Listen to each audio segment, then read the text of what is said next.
Hello, my name is Jessie. At Christmas dinner, my father lifted his glass and told the entire family I had chosen the wrong path, and then he cut me out of his will. My brother Cassian smirked while they all applauded. I sat there, erased in ink, still eating in silence. But what if the daughter they tried to bury was the one truth they could never silence? When I pulled into the driveway of my father's estate that evening, the December air carried the faint smell of cedar smoke from nearby houses. Strings of white lights draped over the porch railings sparkled against the dark Houston sky. The old live oak trees that lined the long driveway had been wound tightly with twinkling bulbs, their branches glowing like veins of light. I stepped out of the car and looked up at the sprawling house. It was the same mansion I grew up in, but it felt almost foreign now. A part of me whispered that old American saying, "You can't go home again." I understood it better in that moment than I ever had. Walking toward the heavy wooden doors, I smoothed the front of my coat, steadying my breath. I hadn't been back for years, and yet everything felt rehearsed, as if the house itself was waiting for me to walk into the role of the invisible daughter once more. When the door opened, I was greeted not with embraces, but with cool nods, polite smiles that didn't reach anyone's eyes. My cousins waved without standing up. My aunt murmured, "You look well." But her eyes slid quickly past me to where my brother Cassian was holding court in the middle of the room. Inside, the dining hall was as grand as ever. The long mahogany table stretched nearly the length of the room, polished until it reflected the chandelier overhead. Silverware gleamed in neat rows, wine glasses already half filled with deep burgundy. Laughter carried easily from one end of the table where Cassian sat surrounded by relatives, his voice booming above the rest. I stood for a moment, unnoticed, watching the familiar play unfold, my family celebrating him while I lingered on the periphery. When I moved toward the table, I scanned for my seat.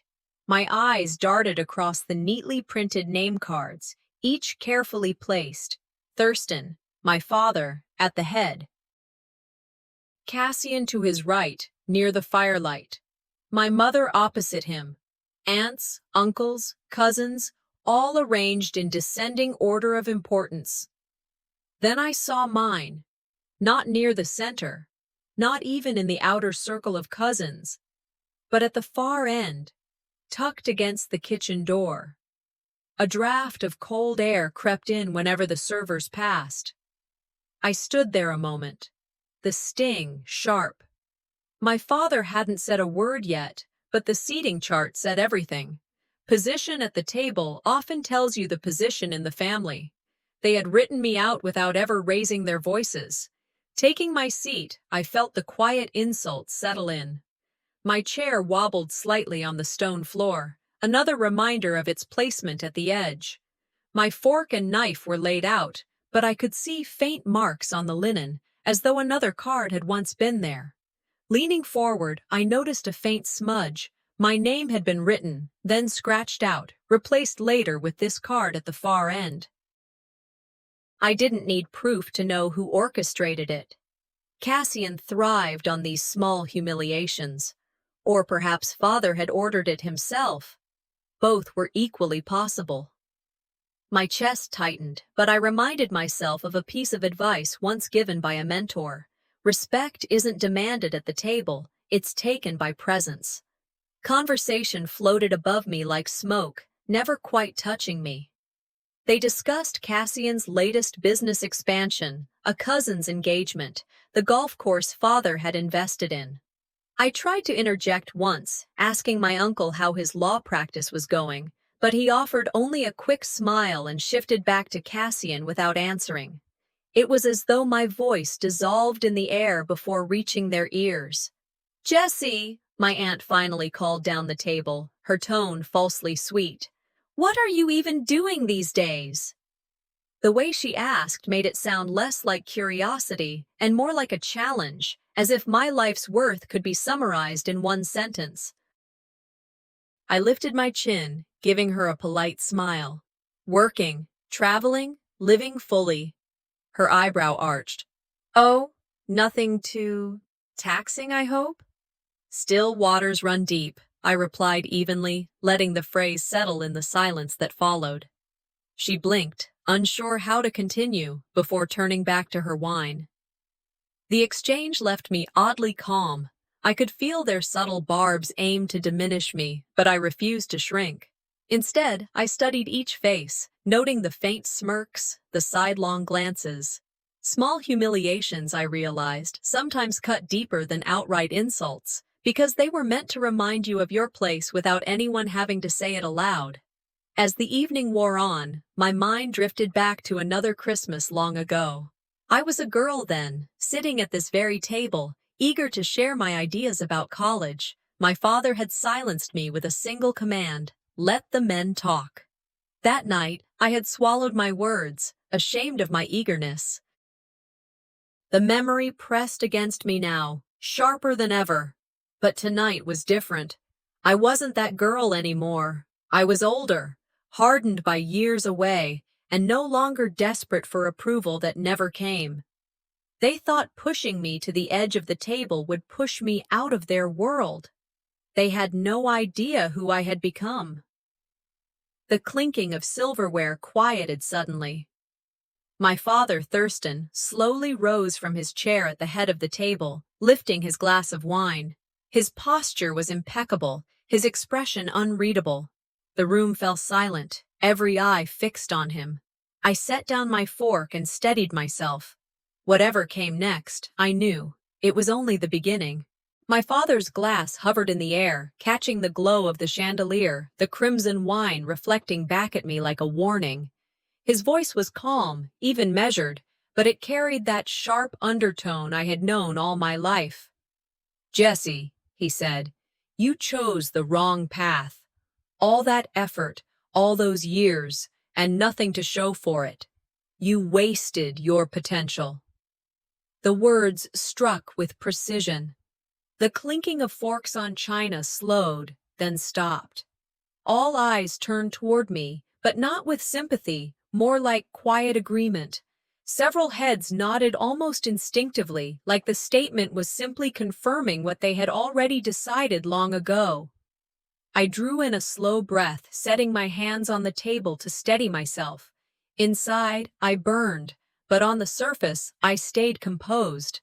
My mind reached for something solid, and I heard a saying I once read ring in my ears: "Families are supposed to lift you up, not break your wings."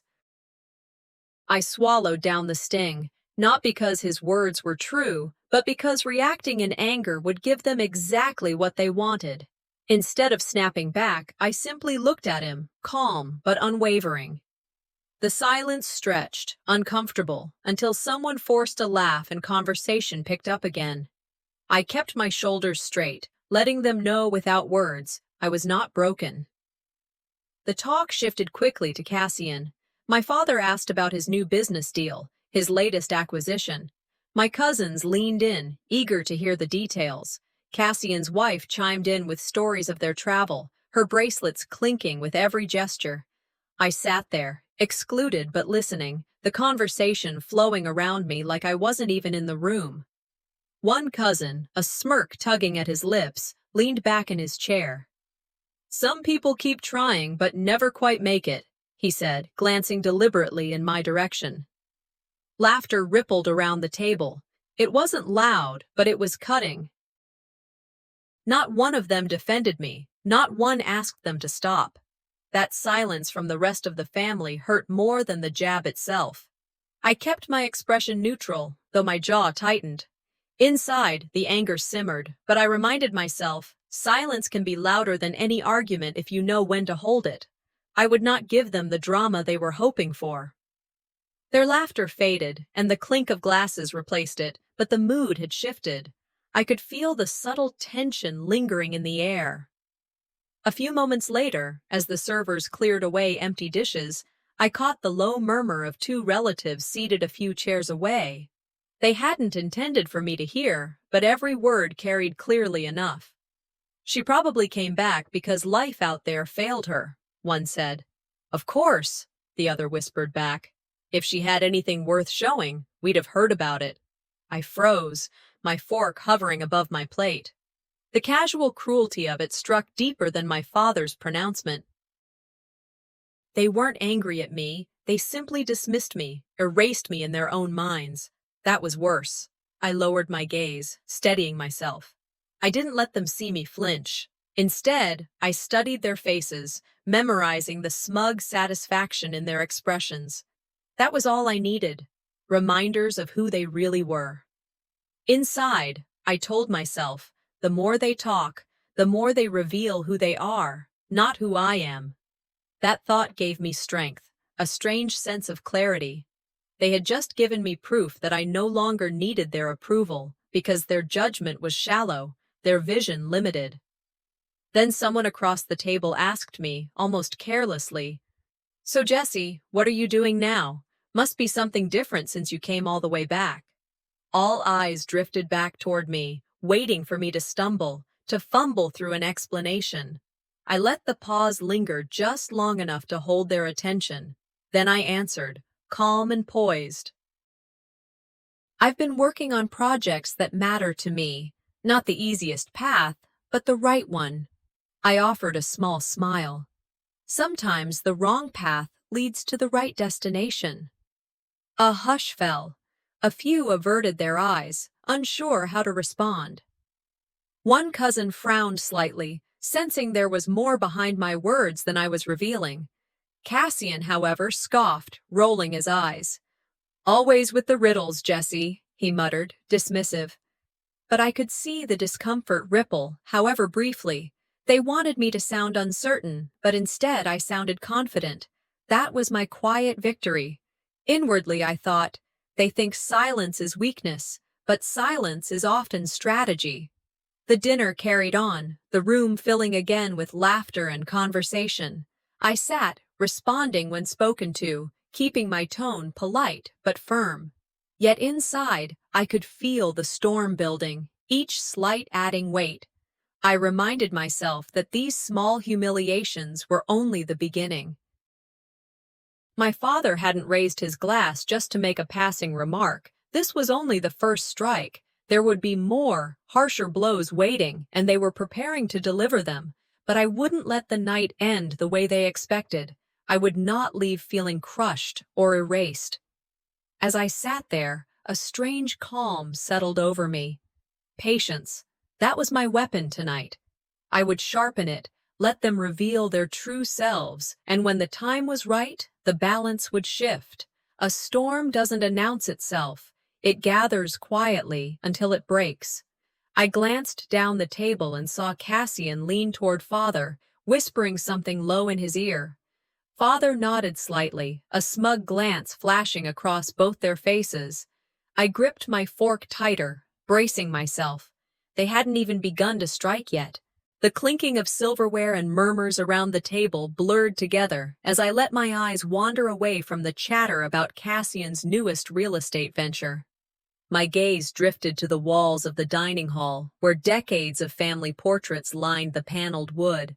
Each frame told a story of legacy and pride. At least that was the intention. My stomach tightened as my eyes landed on the most recent addition, a massive portrait in an ornate gold frame. At first, it seemed like any other family photograph. Father at the center, stern and commanding, mother poised with her polished smile, Cassian and his wife holding their children.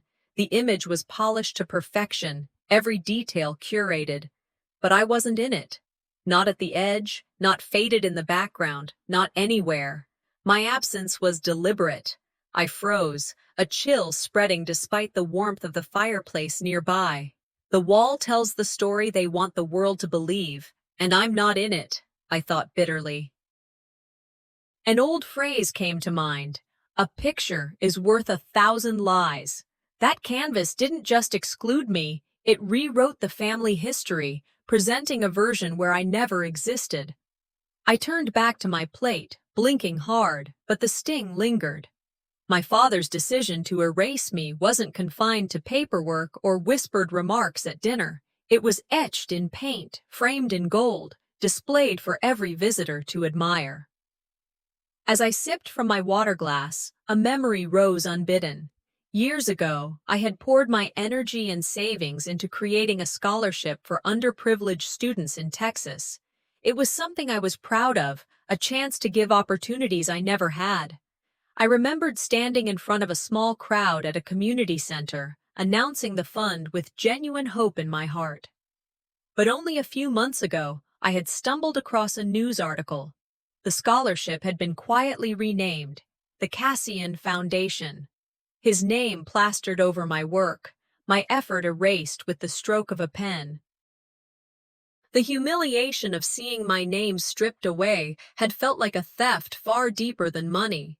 It was theft of purpose, of acknowledgement, of identity.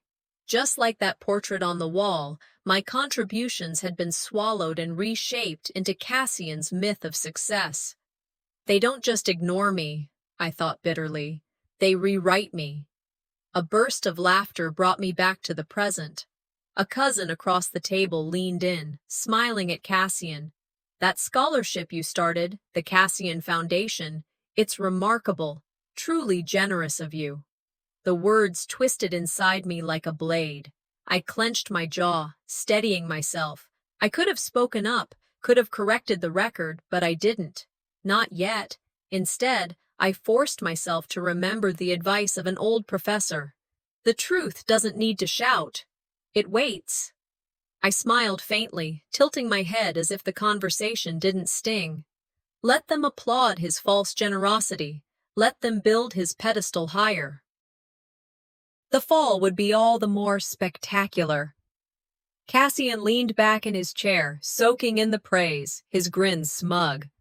My father nodded in approval, pride radiating from him in a way I had never once seen directed toward me. I stabbed gently at my food, refusing to let my face betray the storm inside. Let them have their illusion, I told myself. It won't last. As the meal continued, the conversation shifted to holiday travel plans, new investments, children's achievements. I nodded where appropriate, answering when addressed, but my thoughts spun inward. I thought of the years I had spent away from this house, dedicating myself to work that mattered. Long nights, little recognition, but purpose that sustained me. And yet, in this room, all of it was invisible, erased by portraits and false credits. Being the youngest, the one always pushed aside, had trained me early to expect dismissal. But adulthood had taught me something else, that their validation was a luxury I could never afford, and one I didn't need. I learned long ago that validation from them was a luxury I'd never afford, I thought. But dignity? That I carry myself. I glanced once more at that portrait on the wall. It no longer filled me with pain, but with steel. I began mentally preparing for what I knew was inevitable. The evening wasn't done with me. My father wasn't done. He was waiting for the moment to deliver the next strike. The best revenge, they say, is living well. I believed it, but tonight, revenge would take another form. Quiet resilience, followed by truth, when the time was right. I steadied my breath, feeling my heartbeat slow. Every exclusion, every whisper, every erasure was building towards something larger. The portrait, the scholarship, the whispers, they weren't random. They were part of a deliberate effort to crush me. But I wasn't the girl they thought they had buried years ago. If they think erasing me will silence me, I told myself, gripping my fork tighter, they've underestimated the wrong daughter. As I sat straighter, my father's gaze flickered toward Cassian. Cassian smirked knowingly, his confidence radiating like he already knew the outcome of the night. Then father tapped the folded document resting beside his plate. His finger lingered on it, as though reminding me without words that my place in this family had been decided long before tonight. And in that moment, I knew the night was far from over. My father rose slowly, commanding attention without needing to clear his throat. His hand lifted the crystal glass, the firelight catching the red swirl of wine. For a fleeting moment, the atmosphere felt like every Christmas passed, everyone expecting a toast to family, to blessings, to the year ahead. My shoulders tensed, waiting, but instead of warmth, his voice cut clean and cold. This house, this estate, the business, all of it, will belong to Cassian. He is the future of this family. He didn't pause to let it sink in. His eyes locked on me, his words like a verdict. Jessie, you will receive nothing. The silence afterward felt like a vacuum, pulling the air out of the room. I could hear the faint ticking of the grandfather clock in the corner. Then came the quiet approval, small nods, lips pressed into thin smiles, and Aunt folding her hands as if this were some divine decree. I sat motionless, my knife still resting on the edge of my plate. My chest tightened, but I didn't flinch. Sometimes cruelty is delivered not with a shout, but with a toast. The hush broke with scattered claps. My uncle leaned forward, smiling at Cassian. The right decision, he said. Another chimed in. Cassian's always been the leader. He's ready. The applause swelled timidly, not thunderous, but enough to wound. My eyes darted around the table, and for the first time I felt what it meant to be buried alive while sitting at the table. They celebrated my erasure while I was still in the room. Cassian smirked, raising his own glass, basking in their approval. He glanced toward my father, the satisfaction passing between them like a secret handshake. My mother kept her eyes lowered, staring at her plate, her fork trembling slightly in her hand. She couldn't meet my gaze. That hurt in ways I hadn't prepared for. I gripped the stem of my glass but didn't lift it. The humiliation burned, but I steadied my breath. They would not see me break. Then Father, as if to cement the decision, placed his glass down and folded his hands. Let us pray, he said. Heads bowed around the table, the ritual automatic. His voice carried the rhythm I knew so well, listing each name in thanks, blessing every child, every grandchild, each branch of the family tree. I listened, my heart pounding, waiting to hear my own name, but it never came. My place in his prayer was erased as cleanly as my place in his will. The omission was deliberate. A wave of coldness spread through me. Being cut out of the will was one kind of exile. Being left out of the prayer was another.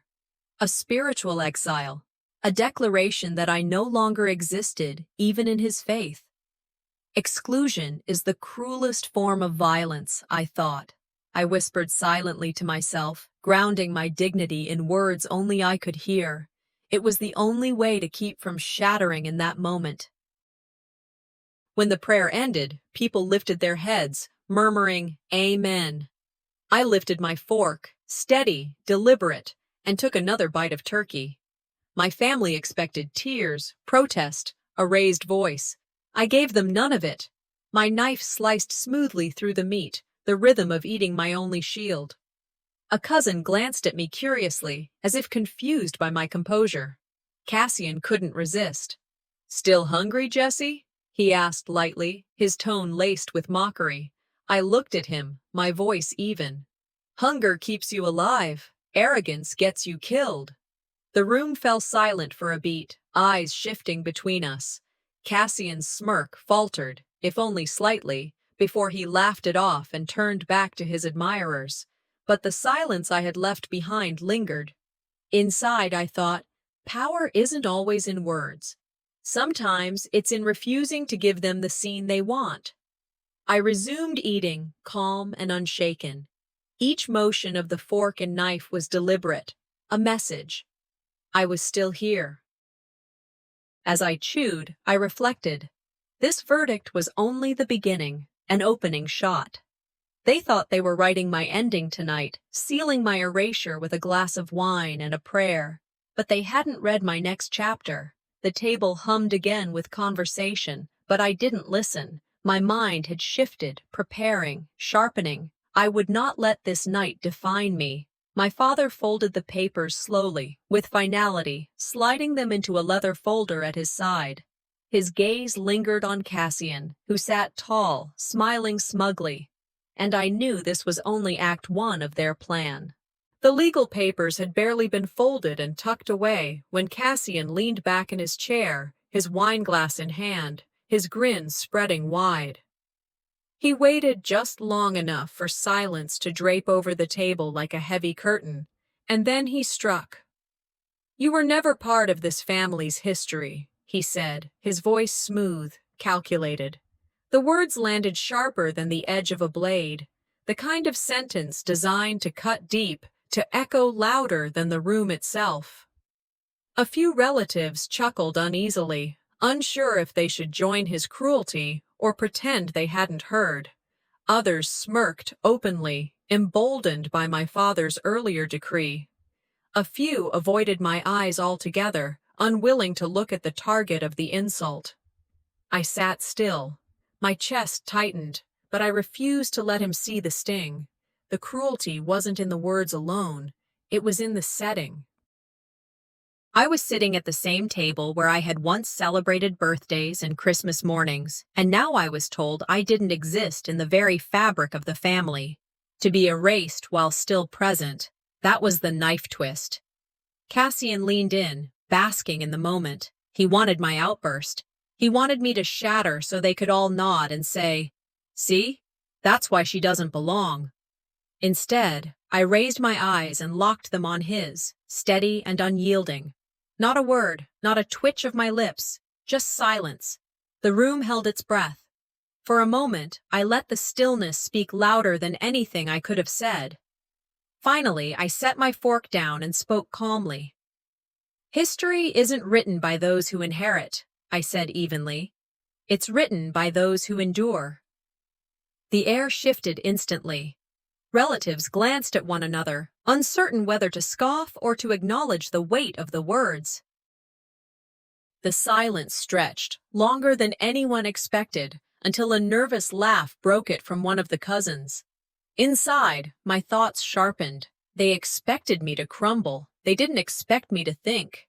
The older relatives, the ones who remembered more than Cassian's carefully polished reputation, murmured softly among themselves.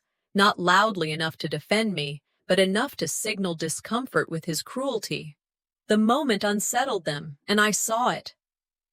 Cassian noticed too. His smirk flickered, then quickly returned. The dinner carried on, but the rhythm of conversation had shifted. Then father cleared his throat, and with deliberate slowness, he slid a small box across the table toward Cassian. "A token from last Christmas," he said, his voice heavy with pride. Cassian opened it with exaggerated delight, pulling out a handcrafted wooden box, polished and lined with velvet. "Beautiful," he said, holding it up so everyone could admire, but I recognized it instantly. It was the gift I had sent home years ago, carved by hand during a trip abroad, chosen with care for my father. It had never been acknowledged, never even mentioned. And now it sat in Cassian's hands, repurposed as a relic of his supposed generosity. My stomach twisted. They had turned even my giving into his glory. I clenched my fork so tightly that the edge of the metal pressed into my palm. I wanted to call it out, to shout that it had been mine, but I stayed quiet. This was a performance, and I would not give them the drama they craved. Relatives leaned in with admiration. "How thoughtful, Cassian," my aunt said warmly. "You've always had such a generous heart." Another cousin nodded. "So rare to see someone your age giving back in such ways. Truly admirable." Their words fell like stones, each one heavier than the last. My silence felt like suffocation, but I endured it. Cassian looked across the table at me, his smirk turning into a deliberate challenge. He knew I recognized the box. He knew the truth, and that made the lie sweeter for him. I took a slow sip of water, letting the coolness steady me. In my mind, I recalled another saying I once heard. Credit is cheap when it's stolen. Respect is priceless when it's earned. I wouldn't take back the gift, I thought. I'd take back the narrative. I straightened in my chair, my silence not surrender, but defiance. The evening began to feel less like a dinner and more like a staged play, each act designed to erase me further, cutting remarks, stolen credit, false praise. It was a performance choreographed to convince every witness that I didn't belong. But as I looked around the table, at the relatives who bought into the script and the ones who looked uneasy but said nothing, I made a quiet vow. They may think they control the story, but stories have a way of turning. My mother leaned close to father, whispering something quickly in his ear. He gave a small nod, his hand moving toward the leather envelope again. He placed it back on the table, his fingers resting on it as though to remind me that my erasure wasn't complete, that the night held more. I braced myself, every nerve alert. The verdict had been only the first act, and I knew the next strike was coming. The silence at the table thickened until father reached down beside his chair. His movements were deliberate, meant to draw every eye, meant to make this the moment no one would forget. He pulled out a cream-colored envelope, the kind reserved for legal matters, and laid it flat on the table. My breath caught.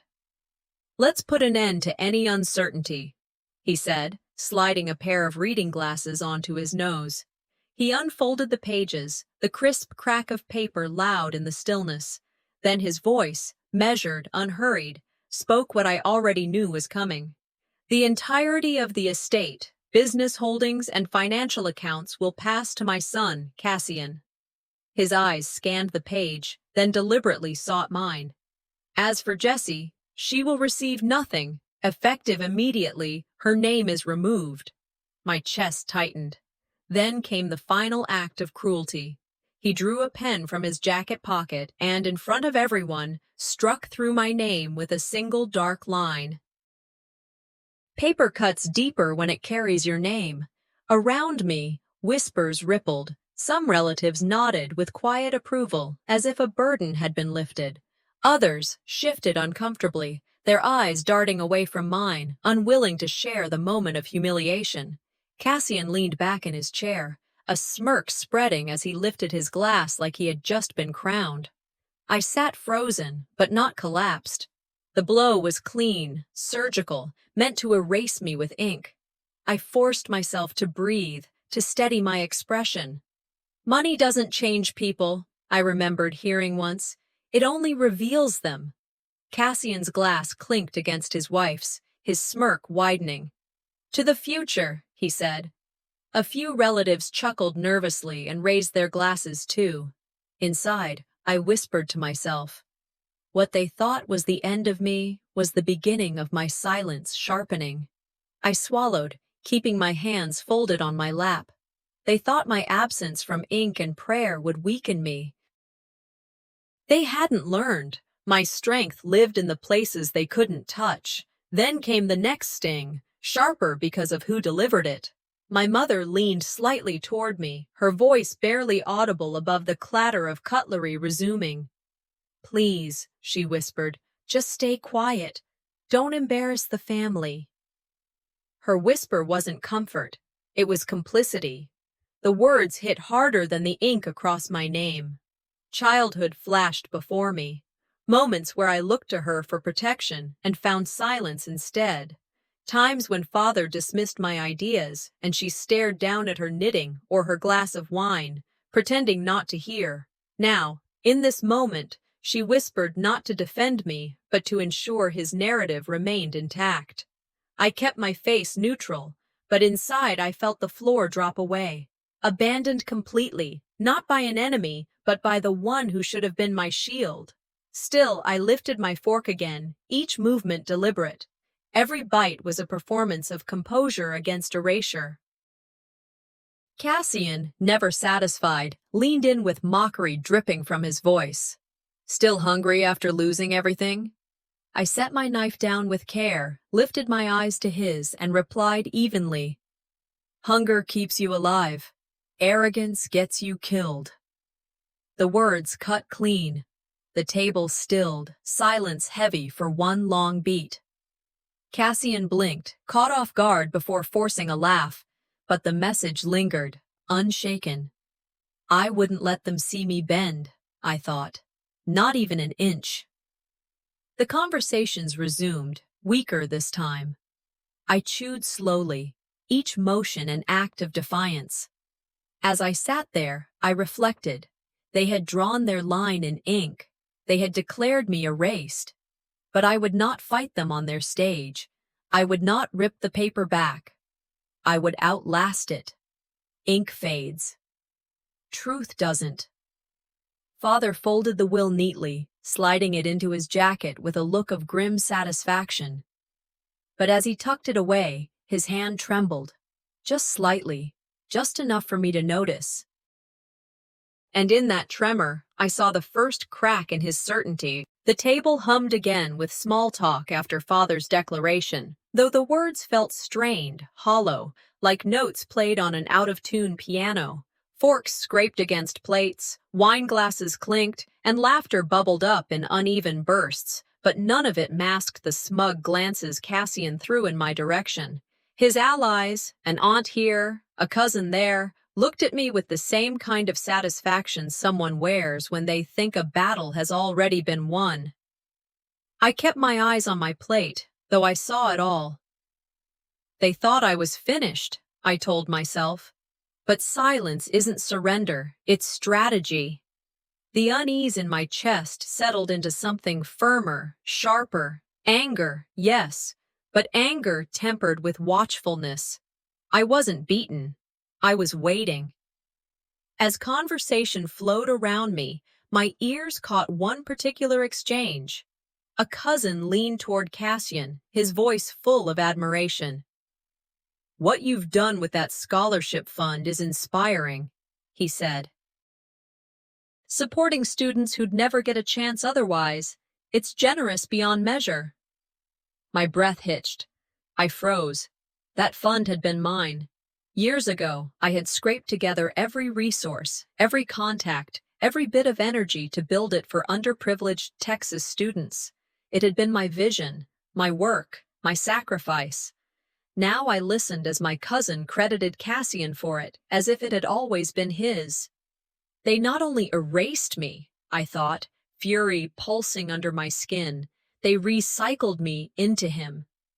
I remembered the long nights drafting proposals, meeting with community leaders, writing letters to donors, chasing grants that barely came through. It had been exhausting, but it mattered. Seeing my name replaced by his on something I had built was betrayal in its purest form. Cassian accepted the praise with a humble smile that was anything but. "It's just about giving back," he said.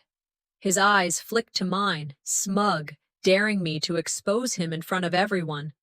I didn't. Not yet. I sat back, silent, letting their illusions stand, for now.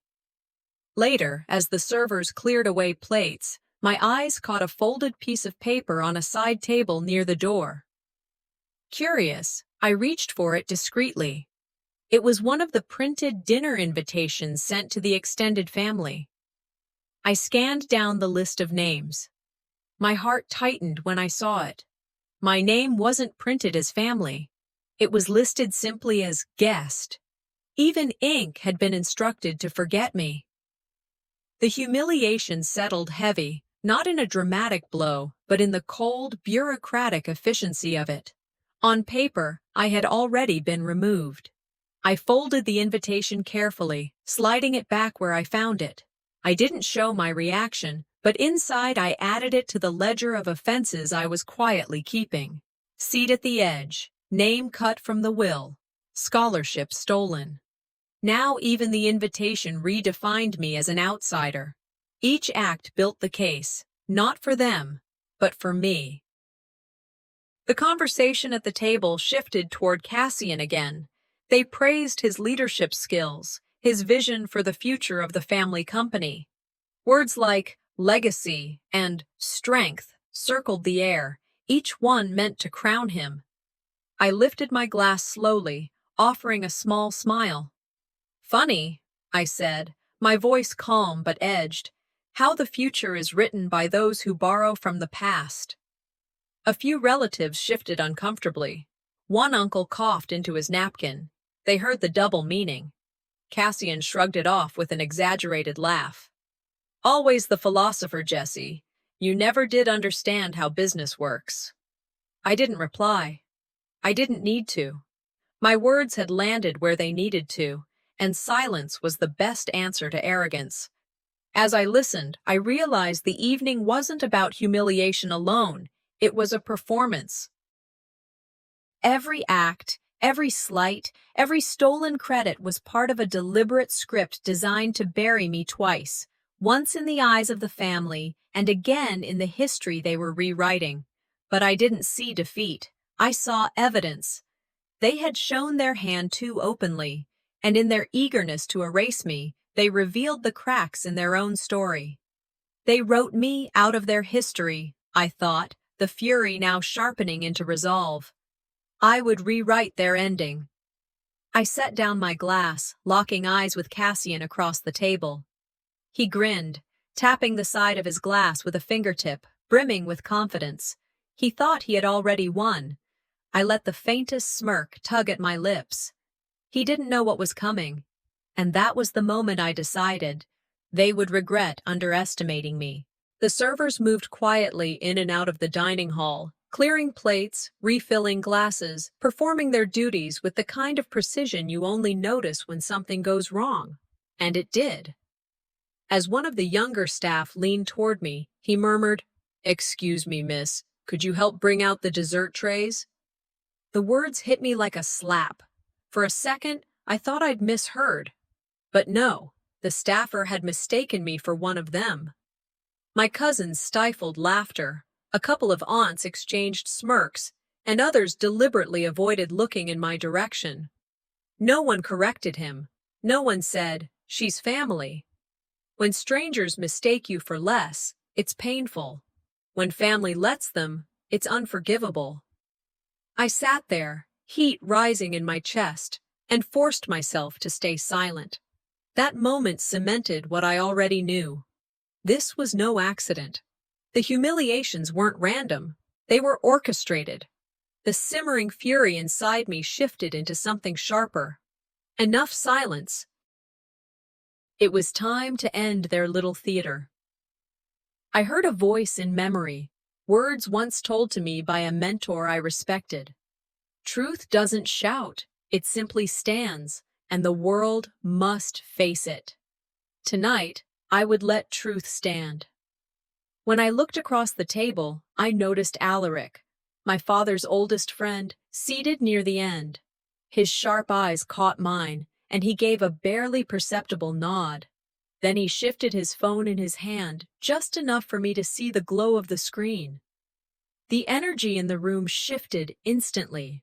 Tension curled in the air, subtle but real, as if some current had started humming beneath the polished surface. Relatives went on talking, oblivious, but I sensed it, the anticipation of something about to crack. I steadied my breath, pressing my palms lightly to my lap. Patience was a blade, and I was about to draw it. Alaric stood slowly, clearing his throat. Conversations tapered off. "There's something all of you should see," he said, his voice calm, even cordial. He tapped a button on his phone, and the large television mounted above the sideboard flickered to life. At first, there was confusion. Relatives glanced at each other, wondering why he was interrupting dinner. But then the broadcast feed appeared. A reporter's voice filled the hall. "Breaking news tonight. Colonel Jessica Williams awarded the Presidential Medal of Freedom for her extraordinary service." And then it was there. Undeniable. My name. My face. Footage of me standing in Washington, the president himself placing the medal around my neck. Applause from generals, cabinet members, and leaders who understood what my own family refused to see. A gasp rippled down the table. Cassian's smirk vanished, replaced by a slack-jawed shock he couldn't hide. Thurston stiffened, his hand tightening around his wine glass until it trembled. He didn't look at me. In that moment, I wasn't the invisible daughter. I was the undeniable fact. The broadcast rolled on, showing images of the projects I had led, the lives changed, the communities rebuilt. My work, my legacy, the truth they had spent years burying, was now filling the very room where they tried to erase me. Some relatives gasped audibly. Others whispered nervously, realizing the story they had swallowed from my father and Cassian wasn't the truth at all. A younger cousin muttered under his breath, "So she was the real one all along." Cassian tried to recover, forcing a laugh. "Anyone can get a medal these days," he said, his voice shaking. "It doesn't mean—" His words faltered when no one backed him up. I didn't respond. I didn't need to. Instead, I lifted my fork and continued eating slowly, deliberately, the quietest act of defiance imaginable. Sometimes silence is louder than applause. Around me, the air was thick with shame, awe, and the rustle of reputations unraveling. My father's face had gone pale, his shoulders rigid. For the first time in my life, he looked small in his own house. I raised my eyes finally, locking them on his. I didn't speak. I didn't need to. The weight of truth did all the talking. His jaw clenched. His hand trembled slightly as he lowered his glass to the table. The mighty Thurston, who had ruled this family with an iron will, was rattled by something he couldn't control, the undeniable evidence of my worth. They wanted to erase me from their will, I thought, but I had already written myself into history. The dining hall was utterly still when my father pushed his chair back. The scrape of wood against stone cut through the silence. Slowly, he rose, his expression unreadable. Without a word, he gestured for me to follow him into the study. Every eye in the room followed us. The silence was suffocating. And as I stood, steadying myself, I knew the real confrontation was just beginning. When I stepped back into the dining room, every eye turned to me. The air was dense with tension, heavier than when I had left with my father to the study. The room that had once brimmed with chatter and clinking glasses now held the kind of silence you could slice open. Cassian leaned back in his chair with a smirk plastered across his face, as though he had already won, as though he was the only heir in the room who mattered. I walked slowly to my seat, each step measured, each movement deliberate. I lowered myself into the chair at the end of the table, my place still by the drafty kitchen door. My father's verdict, the humiliations, the portrait, the scholarship, all of it echoed inside me. But I chose silence now, because silence wasn't defeat. They thought it was emptiness, weakness. What they hadn't realized was that silence was a tool, and I had sharpened it for this very moment. They thought silence meant defeat, I told myself. They hadn't seen what silence could build. The room's quiet stretched taut until my father decided to break it once again. He lifted his glass, his voice rising above the hush. "To my son," he declared loudly. "Stephen is my pride. Jessie." He let the pause linger like a knife before finishing. "She's our shame." The words dropped like stone into water, rippling through the table. Gasps escaped from more than one mouth.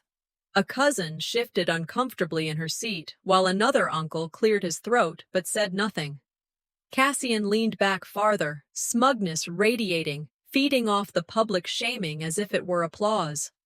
I looked at my mother. She lowered her gaze again, staring at her plate as though the porcelain pattern was suddenly fascinating. Her silence confirmed everything. She would not stand for me, not now, not ever. A man can strip you of title, but not of truth.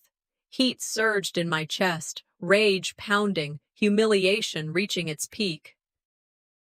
Yet I didn't let it spill uncontrolled. Instead, I reached for my glass of water.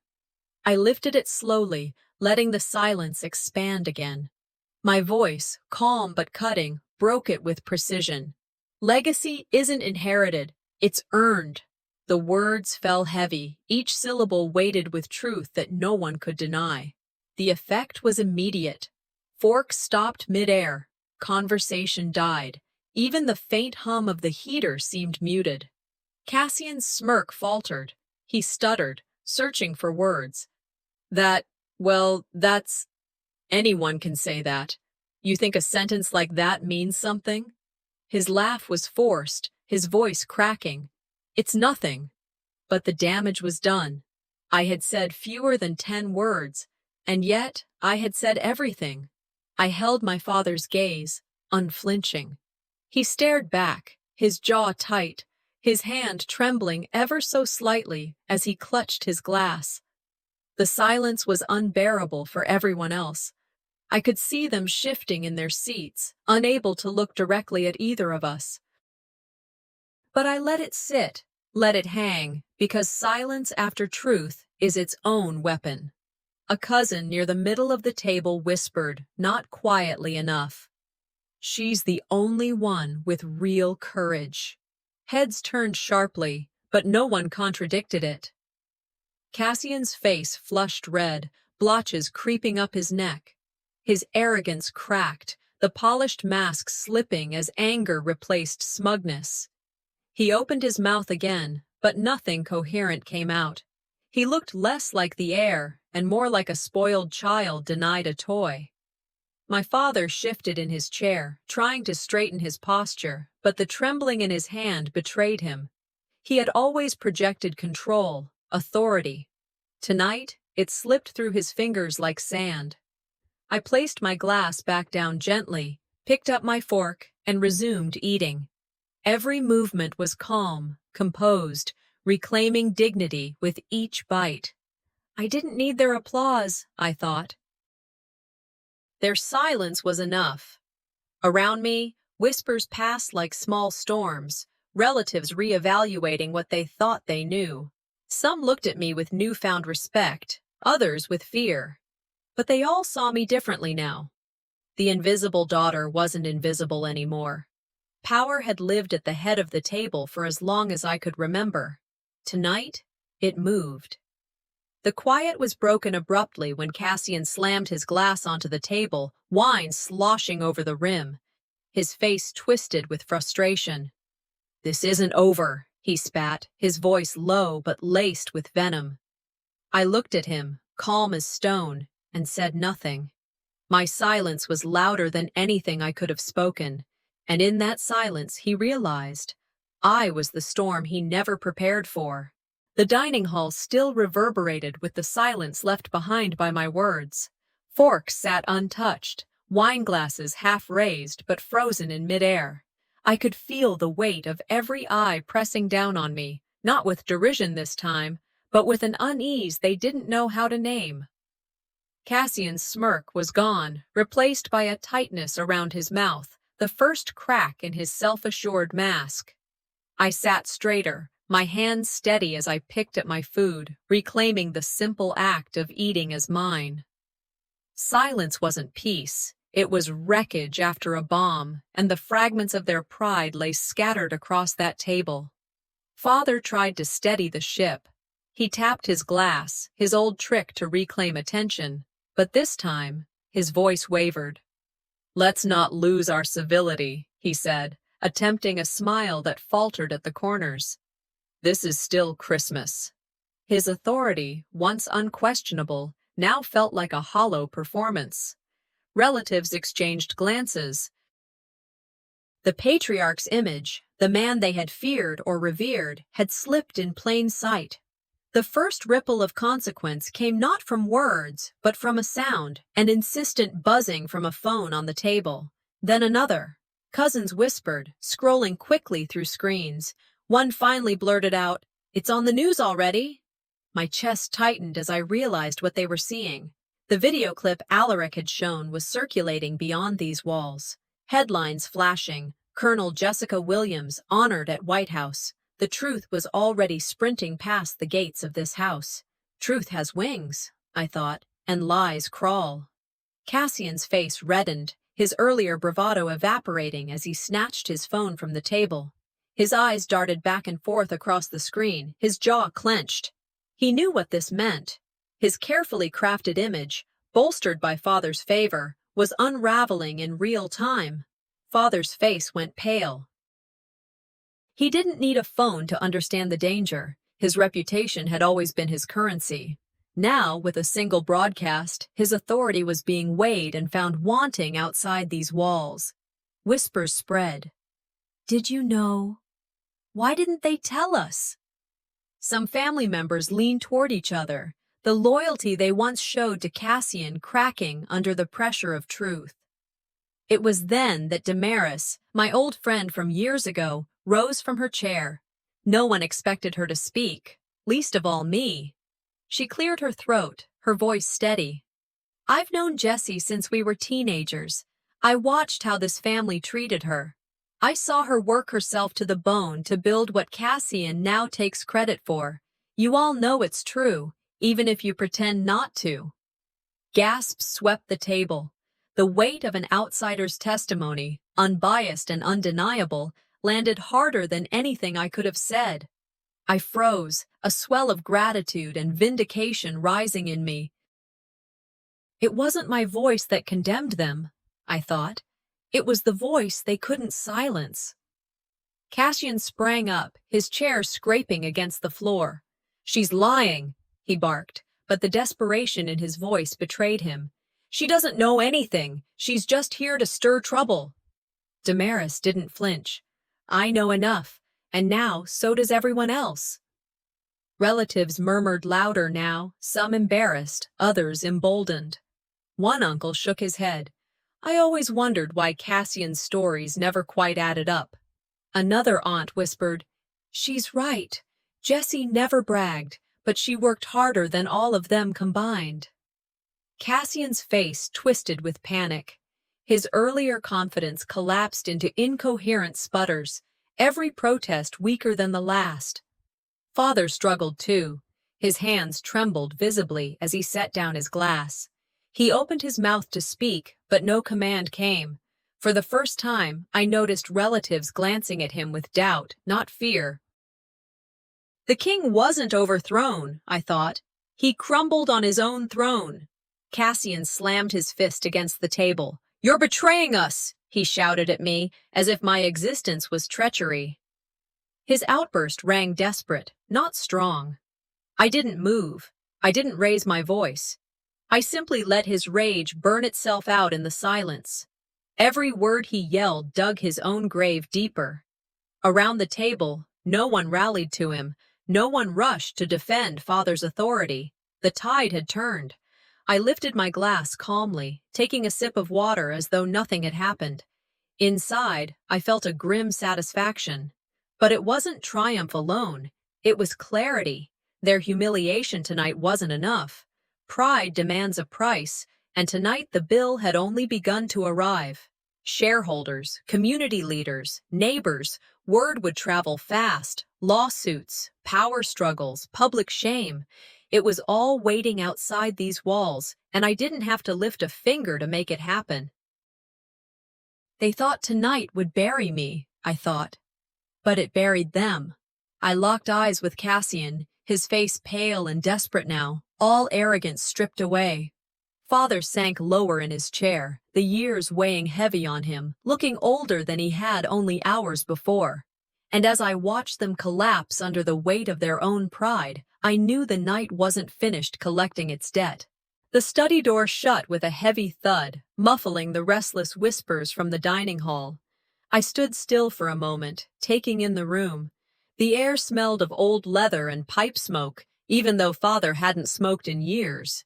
The fire crackled in the stone hearth, casting long shadows over shelves lined with law books and rows of framed photographs. Many of those portraits were familiar. Cassian shaking hands with business partners, Cassian smiling beside Father, Cassian holding the grandchildren. My absence was everywhere, just as deliberate here as it had been in the dining room. This room had always been his kingdom, I thought as my eyes traveled across the dark paneling. But tonight, It was our battlefield. Father moved slowly toward the desk, his hand brushing the back of the leather chair before lowering himself into it. For the first time, he looked less like a commander and more like an old man weighed down by years of pride. He gestured for me to sit, but I remained standing, my back straight, my breath steady. When he finally spoke, his voice was not the booming command I'd grown up with. It was softer, uneven. "I thought I was protecting you," he said, staring at the desk rather than at me.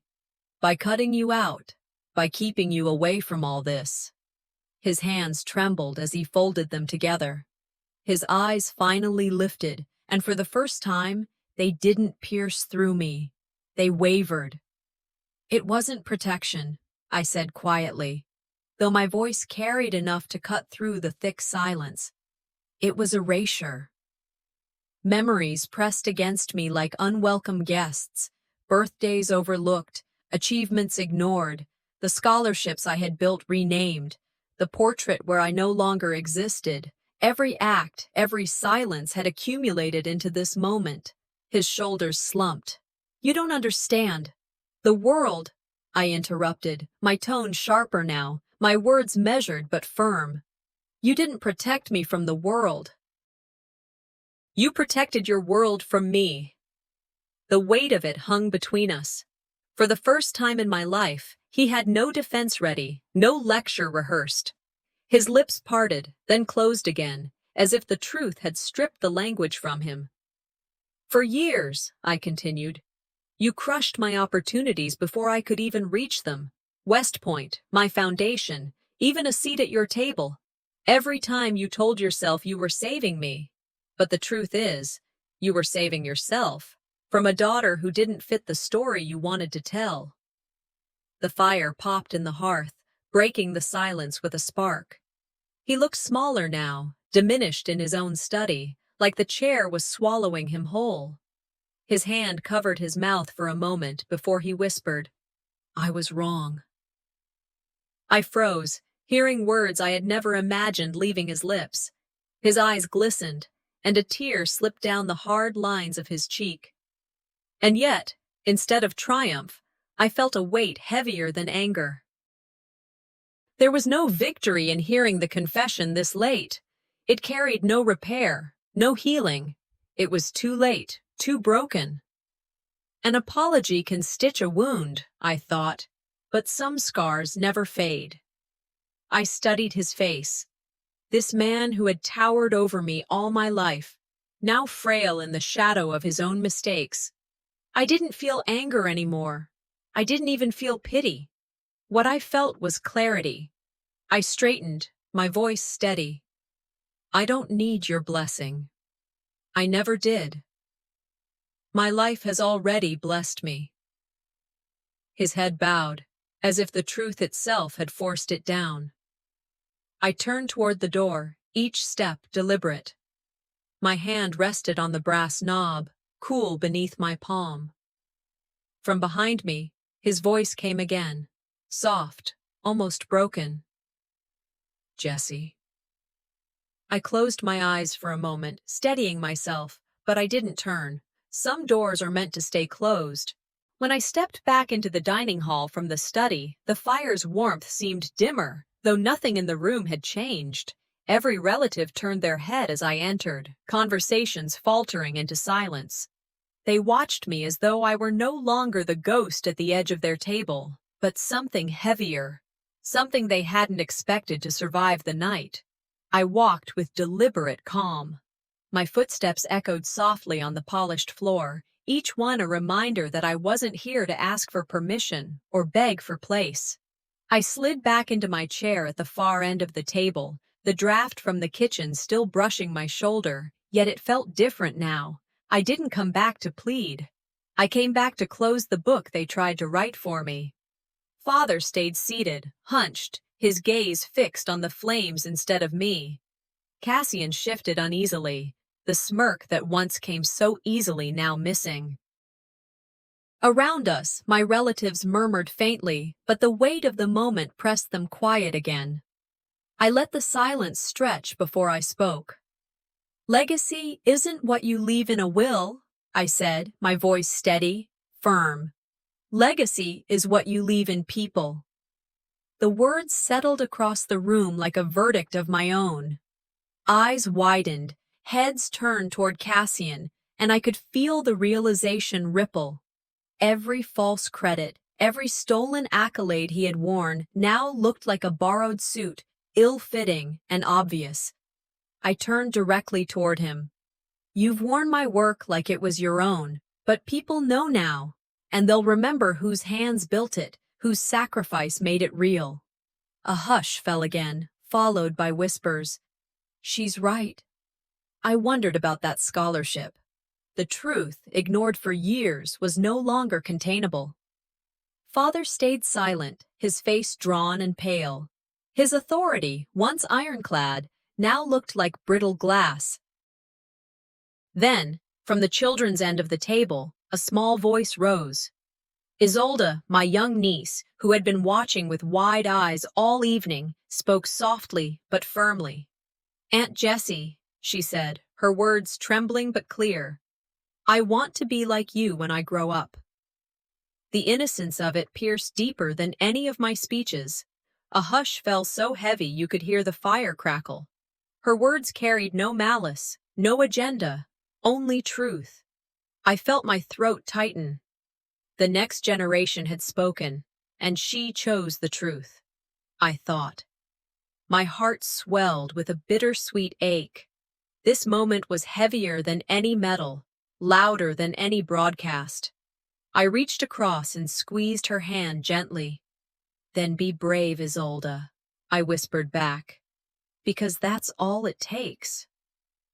The older relatives shifted uncomfortably, embarrassed now, shame creeping into their expressions.